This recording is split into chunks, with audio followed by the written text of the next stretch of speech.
ya nyantri nggak perlu masak, ya nggak perlu cari penerangan, sudah ada siap semuanya. Betul. Fasilitas tercukupi semuanya. Sekarang ini kan maaf banyak bermunculan kiai-kiai instan. Oh iya. Ustadz-ustadz instan.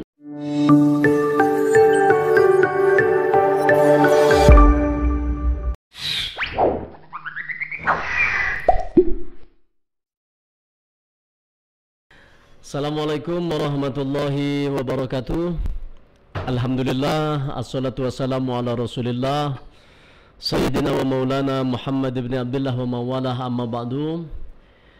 Baik, sahabat religi, puji syukur alhamdulillah kita panjatkan kehadirat Allah subhanahu wa ta'ala atas izin dan ridhonya pada hari yang luar biasa ini kita bisa melaksanakan podcast Kementerian Agama Kabupaten Pesawaran episode yang ke-7. Sebelumnya perkenalkan, saya Baijuri Haromaini, salah satu staf Bimas di Kementerian Agama Kabupaten Pesawaran. Sahabat religi semua, ada tema yang menarik hari ini yang kita akan angkat, ya, terkait dengan dunia kesantrian. Apalagi hari ini tanggal 22 Oktober kita memperingati Hari Santri Nasional yang ke-7 dengan moto Santri Siaga Jiwa dan Raga. Masya Allah. Kita didampingi oleh salah seorang narasumber yang luar biasa. Ya, beliau adalah salah satu pengawas di Kementerian Agama Kabupaten Pesawaran. Ya, jadi nanti beliau akan mengenalkan diri secara langsung tanpa berpanjang kata. Kepada beliau silakan Pak Haji. Terima kasih Pak Ustadz Baijuri. Assalamualaikum warahmatullahi wabarakatuh. Waalaikumsalam. Bismillah, alhamdulillah wa syukurillah ala nikmatillah la haula wala quwwata illa billah. Qala Allah Ta'ala fi kitabil karim, a'udzu billahi minasy syaithanir rajim. Bismillahirrahmanirrahim. Wa ita'adzana rabbukum la in syakartum la azidannakum wa la in kafartum in 'adzabi lasyadid. Shadaqallahul azim. Selamat siang semuanya. Pada kesempatan ini saya ucapkan terima kasih, jazakallah khair. Mudah-mudahan pertemuan ini menjadi pertemuan yang barokah, pertemuan yang bermanfaat bagi kita dan bagi umat semuanya. Amin. Terima kasih pula saya diberikan kesempatan pada kesempatan siang hari ini untuk berbincang-bincang di podcast yang episode ke-7 ya. Ke-7 di Kementerian Agama Kabupaten Pesawaran. Iya. Kebetulan pada hari ini adalah pas momentum yang luar biasa, yaitu momentum Hari Santri Nasional. Betul. Di hari yang berkah, yaitu hari Jumat. Masya Allah. Mudah-mudahan ini bermanfaat bagi umat, bagi kita semuanya. Amin. Selanjutnya perkenalkan, tadi diminta untuk memperkenalkan diri. Nama saya Haji Yusuf Ansori, SAG MPDI, dan saya putra Pesawaran. Cuman sekarang tempat tinggal saya di Pringsewu, tepatnya di Desa Jati Agung, Kecamatan Ambarawa, Kabupaten Pringsewu. Iya. Ya, tadi disampaikan, ya, saya tugas di Kementerian Agama ini dari tahun 2008-2009, pertama di MTS Negeri 2 Pesawaran sebagai guru. Guru fikih ya. Guru fikih. Kemudian kemarin diminta oleh Kementerian Agama pada tahun 2021 ini, tepatnya tanggal 10 Februari, saya dilantik untuk menjadi pengawas madrasah sanawiyah dan madrasah aliyah. Alhamdulillah. Oke. Nah, itu barangkali sebagai perkenalan nama dan tempat tinggal saya. Istri saya 1, anak saya 4, alhamdulillah sehat-sehat. Alhamdulillah. Jadi tentunya ini menjadi kebanggaan kita bersama. Ya, baik. Pak Haji, maaf sebelum kita berbincang lebih jauh, selain di Kementerian Agama ini sebagai pengawas, ada kegiatan lain mungkin di organisasi? Oh ya, kebetulan saya di Pemda Pesawaran atau oleh Bupati Pesawaran diminta untuk membantu. Yang pertama, saya diminta untuk membantu di forum pembauran kebangsaan. Jadi yang kedua, saya juga diminta untuk di forum kewaspadaan dini masyarakat Kabupaten Pesawaran. Yang juga tidak kalah pentingnya, sekarang ini saya diamanati juga sebagai ketua 1 Forum Kerukunan Umat Beragama Kabupaten Pesawaran. Masya Allah. Dan tentunya masih banyak sebenarnya, tapi 3 poin tadi yang menjadi amanah saya di Kabupaten Pesawaran ini untuk membantu masyarakat. Jadi agar umat beragama ini bisa menjalankan aktivitas keagamaannya dengan santai, santun, ya, kemudian aman. Nah, ini perlu adanya kegiatan-kegiatan yang dibantu oleh tokoh-tokoh agama. Nah, itu. Wah, luar biasa. Sekarang berbicara tentang santri. Sebetulnya pengertian dari santri itu apa sih, Pak Haji? Apa bedanya antara santri dengan murid? Iya. Baik, santri. Kata santri ini banyak diartikan oleh beberapa ulama, para kiai. Ada yang mengartikan santri itu adalah santri, 2 kata, dipesan dan diantri. Dipesan dan diantri. Ya, dipesan oleh orang tuanya agar menjadi pemimpin umat beragama, menjadi contoh keteladanan seperti yang dicontohkan oleh Rasulullah, penerus perjuangan umat Islam. Kemudian diantri oleh masyarakat, ditunggu, maksudnya kehadiran santri setelah mondok ini ditunggu oleh masyarakat. Santri dipesan dan diantri oleh masyarakat. Dipesan dan diantri. Kemudian santri bisa diartikan anak atau orang yang bermukim di pondok pesantren untuk mempelajari ilmu agama yang dibimbing oleh seorang kiai, untuk mendapatkan ilmu agama.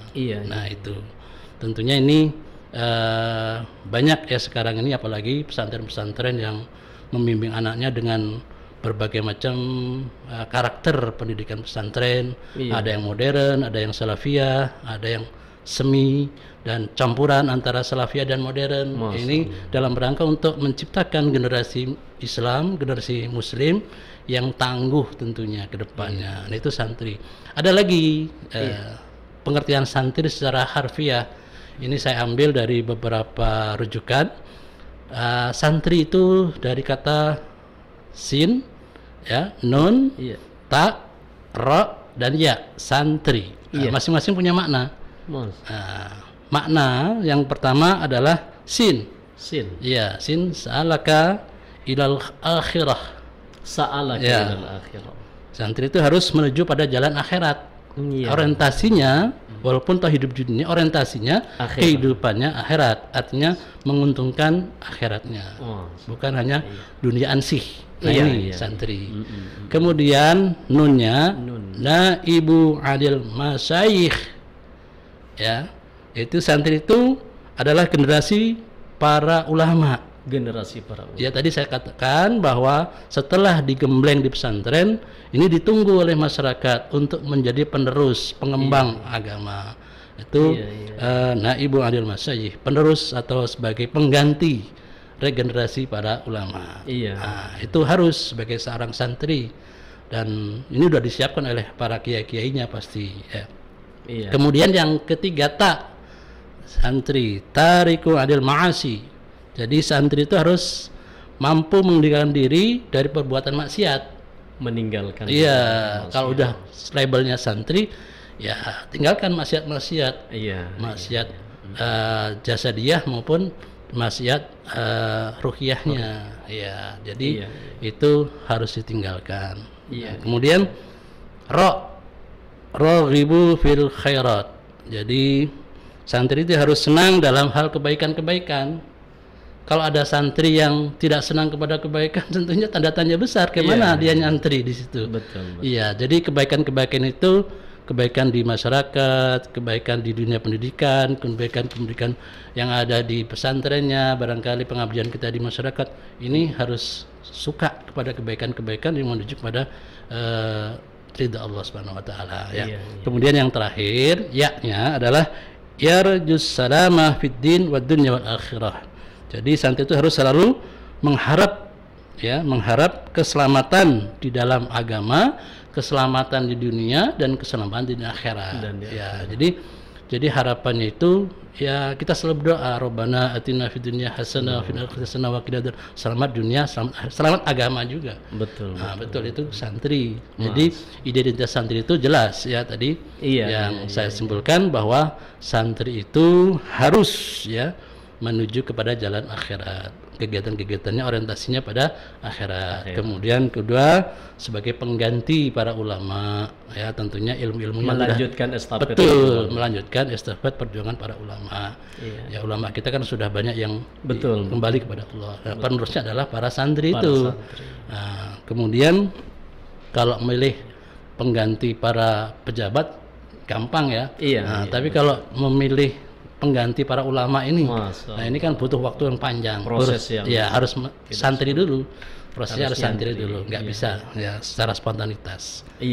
Mungkin itu. Oke. Wah luar biasa. Jadi ternyata secara akronim pengertian santri itu kalau dijabarkan sangat luas. Betul. Kalau untuk Pak Haji sendiri, latar belakang dunia kesantriannya gimana? Kalau ya alhamdulillah ya. Jadi secara pribadi alhamdulillah dari kecil saya kebetulan sudah punya jiwa santri ya. Jadi saya didik oleh kakek saya, oleh Pak D saya. Dari kecil saya udah kalau dulu namanya santri kalong. Santri kalong. Iya, jadi kalau malam itu sore sampai pagi itu tidur di surau atau di musola. Ya, dididik oleh orang tua kita dulu, diajarin ngaji, tidur di situ. Ya kalau puasa itu juga tidur di situ. Kemudian saya tamat sanawiyah, saya melanjutkan pondok pesantren di Jawa Timur. Yaitu tepatnya di pondok pesantren Al Hikmah Purwasri Kediri, Jawa Timur. Selama 3 tahun di sana. Al Hikmah. Ya, jadi sana 3 tahun dididik juga oleh para kiai, para ustadz. Alhamdulillah, ya aktif juga saya. Kebetulan tidak hanya di pondok tapi di sekolah juga. Jadi pagi sekolah di aliyah, sore sama malamnya di pesantren. Jadi jiwanya udah dididik dari sana.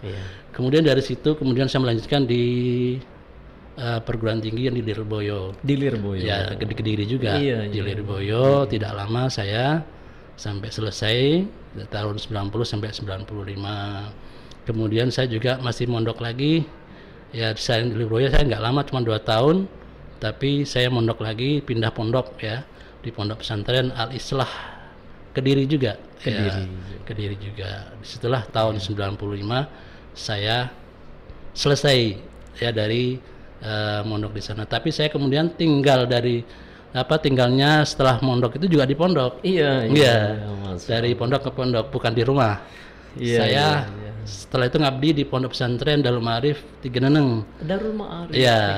Selama 2 tahun. Kemudian ngabdi lagi di pondok pesantren modern Ulul Absor di Mesuji. Terus ngabdi lagi pondok pesantren di Ambarawat Pak Haji Rais dulu. Pernah mendirikan pondok pesantren juga. Nah itu mungkin sekilas tentang pesantren yang saya jalani. Jadi memang dunia kesantrian itu memang sudah sejak awal Pak Haji memang berkecimpung di situ. Betul. Nah Pak Haji begini, seiring dengan perkembangan teknologi sekarang ini, apa sih bedanya nyantri zaman dulu nih dengan anak-anak milenial zaman sekarang? Secara khusus sih tidak ada perbedaan. Pola pendidikannya sama dari dulu sama sekarang. Cuman pengelolaannya aja sekarang. Kalau dulu banyak santri yang mandiri, betul-betul mandiri.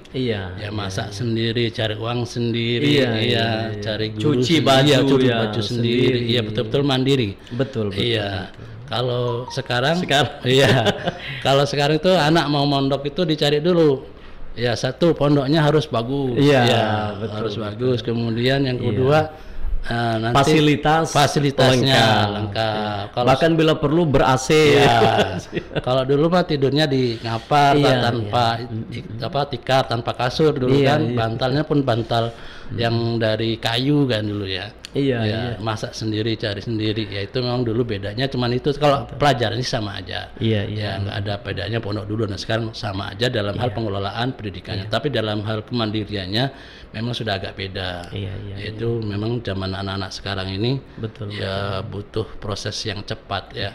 Jadi ya nyantri nggak perlu masak. Ya nggak perlu cari penerangan, sudah ada siap semuanya. Fasilitas tercukupi semuanya. Uangnya ditransfer dari orang tuanya, nggak perlu cari. Kalau dulu ya nyari sendiri. Iya. Masya Allah ya. Jadi mungkin untuk generasi santri sekarang jangan sampai kemudian kehilangan ikrom terhadap ustadznya. Betul ya. Karena itu mungkin sangat berpengaruh nanti pada keberkahan ilmunya. Betul ya. Jadi ya salah satu ridho guru yaitu mempengaruhi terhadap keberkahan ilmu seorang santri atau seorang siswa.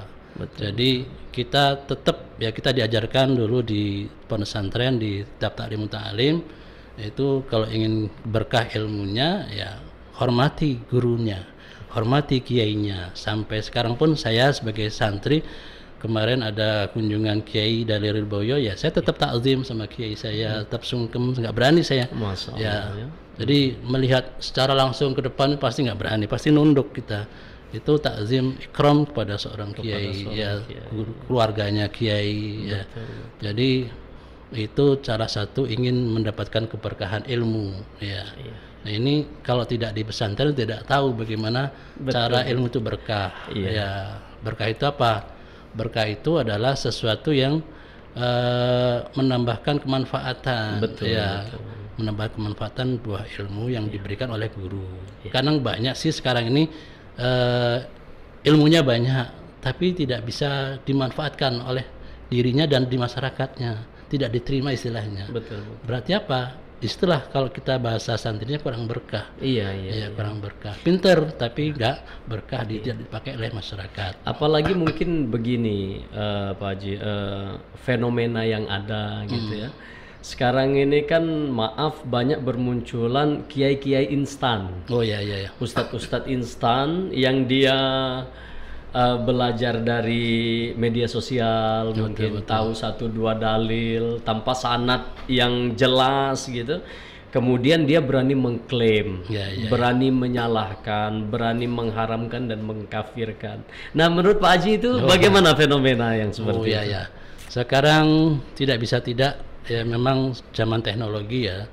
Tadi saya sampaikan untuk mengambil ilmu itu boleh dari mana saja. Betul. Boleh dari mana saja asal itu baik. Tapi untuk menjadi seorang ustadz, menjadi seorang santri tidak bisa tanpa adanya guru. Dibimbing, diarahkan, dibina selama waktu yang panjang. Ya, tulis zaman. Iya, waktunya panjang. Nah, nggak bisa langsung spontanitas cari di Google atau mungkin di Facebook. Betul. Nah itu nggak apa-apa sebagai referensi, tapi bukan kemudian dijadikan sebagai salah satu bekal ilmu, nggak bisa. Bekal ilmu ya ada dalam Al-Quran yang digurukan. Artinya sanadnya. Iya, sanadnya jelas. Ya. Kemudian di kitab-kitab yang sudah banyak ya sekarang kita jumpai. Nah, tanpa adanya guru yang membimbing kita nggak mungkin. Betul. Ya, nah ini barangkali kalau kita ingin jadi tadi saya katakan sebagai penerus ulama, ya harus jelas dasar hukumnya, dasar kitabnya, siapa gurunya. Sehingga ketemulah kepada Rasulullah SAW. Ya. Betul. Iya. Apalagi para ulama ini dikatakan sebagai pewaris Nabi. Iya. Ulama warasatul anbiya. Jadi memang tongkat estafet itu ya jatuhnya ke para ulama. Yang itu dibentuk dari santri. Betul. Kemudian begini Pak Haji, kalau dikaitkan dengan dunia pendidikan. Kemudian dinamika kebangsaan saat ini. Sejauh mana Pak Haji mengamati sebesar apa sih pengaruh para santri itu terhadap dunia pendidikan dan dinamika kebangsaan yang ada? Oh iya ya. Ini sudah dibuktikan oleh para ulama zaman dulu.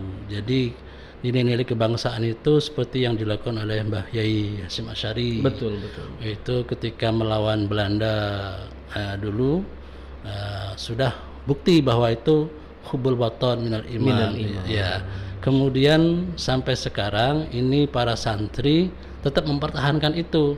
Nilai juangnya membela negara, membela bangsa ini sudah dalam hati mereka, mereka para santri.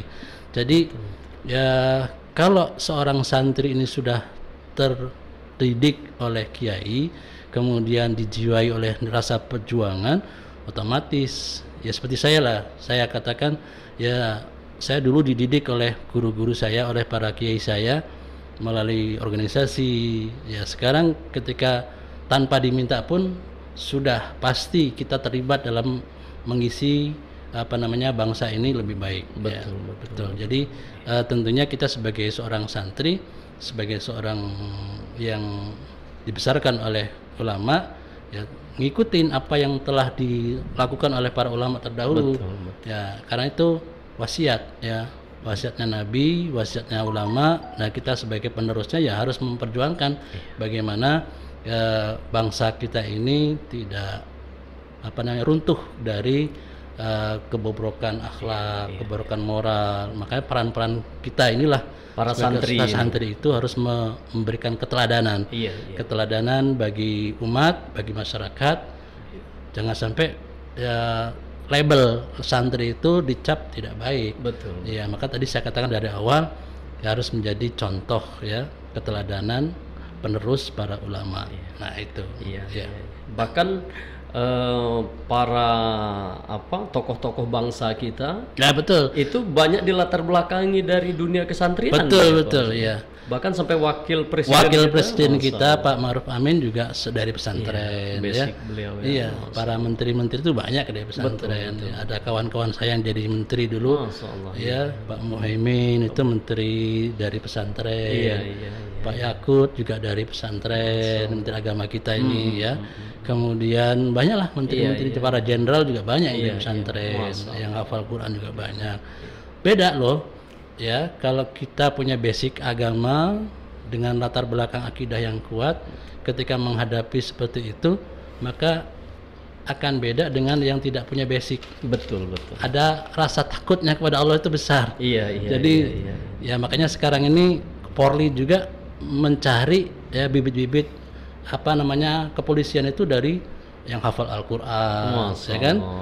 Kemudian yang dari pesantren tanpa tes asal memenuhi syarat administrasi.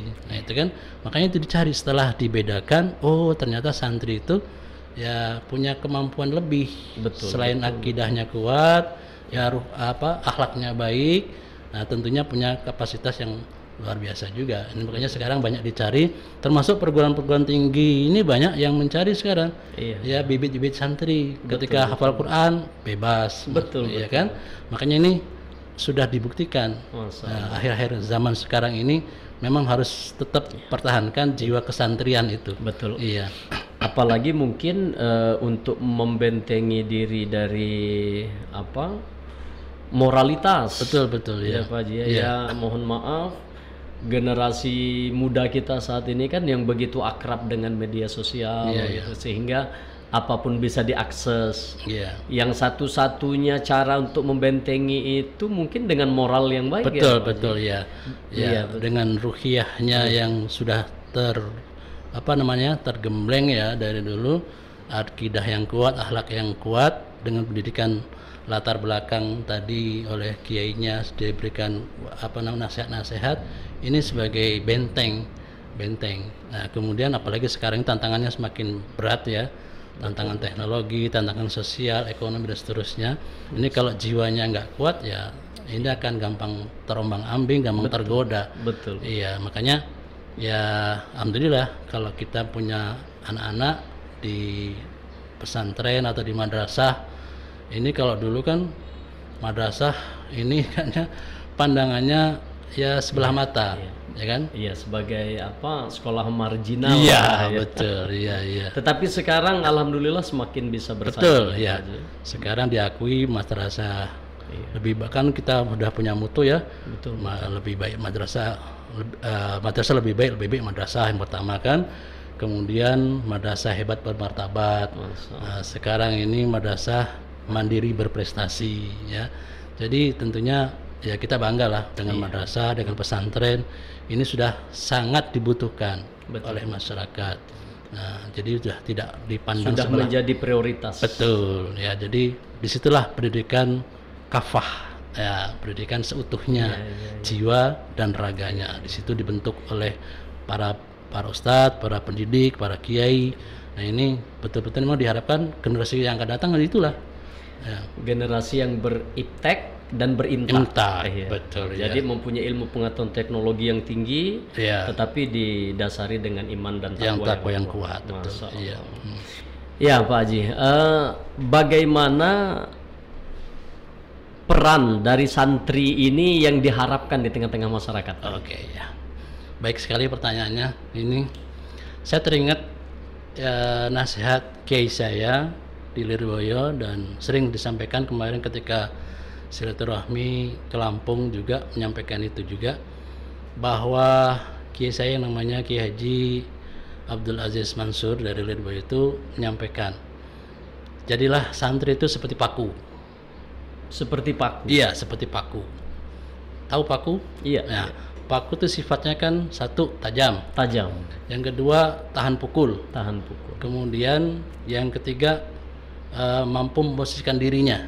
Artinya begini, ketika kita membangun rumah, itu paku itu kan ketika ditempatkan sebagai paku usuk atau paku reng, ya dia nggak akan protes. Betul. Ketika di jendela kaca pakunya yang kecil, tidak protes. Dan sudah ketika diperakakan di situ, dia tentunya juga diam, tidak protes. Kan, maksud saya diposisikan di sini kecil, besar. Nah itu sebagai peran santri. Dan paku tadi di sebuah bangunan tadi tidak pernah menonjolkan diri. Betul. Kan? Tidak pernah menonjolkan diri. Sekarang saya lah kekuatan bangunan ini, bukan. Tapi dengan paku sebagai perekat, pengikat, ya kan? Makanya di sini kalau kita garis luruskan dengan istilah santri di masyarakat, ya rata-rata santri juga begitu, tidak menonjolkan diri. Tapi ketika diminta, siap. Siap. Tadi makanya ada yang jadi wakil presiden siap, ya, jadi jenderal siap, kan? Jadi ustadz siap, jadi guru siap, jadi pengawas siap, kan gitu ya. Jadi ya itulah mungkin peran-peran santri dimanapun berada. Ya jangan nolak ketika tadi dari awal saya katakan ya diantri, ditunggu oleh masyarakat. Nah makanya disinilah peran santri harus siap di masyarakat dan tidak pernah protes ketika ditempatkan dimanapun. Jadi petani, banyak santri jadi petani, tapi petani yang berakhlakul karimah, tidak pernah mengganggu lingkungan atau batasan dengan orang lain. Kemudian jual belinya jadi contoh. Nah itu contoh santri yang bertani. Kemudian santri yang jadi guru juga begitu, dari ucapannya, tindakannya, pakaiannya menjadi suri teladan. Ketika di posisi di pemerintahan, ya kita banyak lihat, makanya tapi bisa menjadi contoh. Oh itu latar belakang memang santri. Nah di situlah maka peran santri di masyarakat itu ya seperti tadi, seperti paku. Tajam, tahan pukul, dan bisa ditempatkan di mana saja. Nah itu pesan dari kiai saya seperti itu. Yang kedua yaitu kalau jadi santri yaitu tetap harus mengamalkan ilmunya, ya. Jadi apapun ajarkanlah ilmu itu walau sedikit, balighu anni walau semampunya. Jadi pesan kiai saya seperti itu, walaupun sesibuk apapun ajarkan. Kalau kita nggak punya murid atau santri, ya anak didik kita, anak-anak kita, lingkungan kita, mungkin keluarga kita, ajarkan. Kita bisa Al-Fatihah, ajarkan Fatihah. Kita bisa wudu, ajarkan wudu. Tetap harus ngajar. Betul. Iya. Dan tadi kalau kita tidak menyampaikan ilmu kita, ya seperti pohon yang tidak berbuah. Tidak ada gunanya kita bila mondok samar, ya. lama-lama, kita tahun-tahunan di pondok, kalau kita nggak mau mengajarkan ilmunya, ya tadi putuslah generasi kita. Iya kan? Nah, sementara kita berharap generasi kita nanti akan tumbuh seperti yang kita harapkan, ya, santri yang kuat, santri yang hebat di masyarakat, menjadi contoh. Nah, itu mungkin peran-peran santri harus mampu menunjukkan di masyarakat kita. Baik, Masya Allah, luar biasa ya, perannya sangat dibutuhkan oleh masyarakat. Iya, betul. Wah, luar biasa ini, Pak Haji. Obrolan kita hari ini, bagaimana besarnya peran seorang santri ya Pak Haji ya. Ya, harapan kita semoga para santri kita bisa menjaga keutuhan negeri ini, terutama Pak Haji. Karena saya sepakat sekali tadi ungkapan yang hubbul waton minal iman, bahwa yang bisa menjaga keutuhan negeri ini adalah kecintaan kita terhadap bangsa kita ini, yang tentu saja harus didasari dengan iman yang kokoh. Betul ya. Oke, Pak Haji, sebagai kesimpulan akhir mungkin yang bisa Pak Haji sampaikan sekaligus pesan untuk para sahabat religi kita. Baik, para pemirsa dimanapun berada, jadi saya menyampaikan pada masyarakat pada umumnya bahwa dunia pesantren sekarang ini memang sudah saatnya bagi masyarakat untuk menitipkan anak-anaknya di pesantren. Kalau tidak ingin anak-anak kita ini ya tergoda dengan dunia yang seperti ini. Dan kalau tidak mampu di pesantren, hendaklah dimasukkan ke madrasah-madrasah. Karena madrasah sekarang ini mungkin bisa dilihat bahwa madrasah sudah disiapkan satu sarana prasarana yang lengkap. Para pendidiknya pun sudah banyak yang S1, S2, bahkan S3. Jadi tentunya kita sebagai orang tua dengan bekal itulah anak-anak kita ke depan ini akan mampu menjadi penerus. Satu tadi penerus orang tuanya, yang kedua penerus para ulama. Kalau kita tidak menitipkan mendidik anak-anak kita di pesantren atau di madrasah, ya khawatir kita nanti tidak ada, kita sudah mati, sudah meninggal dunia, kita tidak didoakan oleh anak-anak kita. Kemudian pendidikan agama ini tidak ada yang mengembangkan. Ini yang harus kita khawatirkan, sebagaimana yang dikhawatirkan oleh para pendahulu-pendahulu kita. Maka kita sebagai orang tua dimanapun berada, ya kita harus mampu mendidik anak-anak kita ini dengan pola-pola pesantren dan pola-pola madrasah, karena dengan demikian insya Allah kita akan bahagia dunia dan akhirat. Amin. Nah, itu mungkin harapannya. Ya. Baik, terima kasih atas konklusi yang tadi sudah disampaikan. Baik sahabat religi semua, luar biasa bahwa hari ini kita sudah membahas secara detail apa itu santri, siapa mereka, apa peran mereka terhadap dinamika perkembangan bangsa yang kita cintai ini. Mungkin ini saja yang bisa kita diskusikan pada hari ini. Sekali lagi terima kasih kepada Pak Haji atas waktunya. Baik sahabat religi, kita cukupkan. Kita akhiri dengan membaca doa kifaratul majlis. Subhanakallahumma wa bihamdika asyhadu an la ilaha illa anta astaghfiruka wa atubu ilaik. Kami akhiri. Wassalamualaikum warahmatullahi wabarakatuh. Waalaikumsalam warahmatullahi wabarakatuh.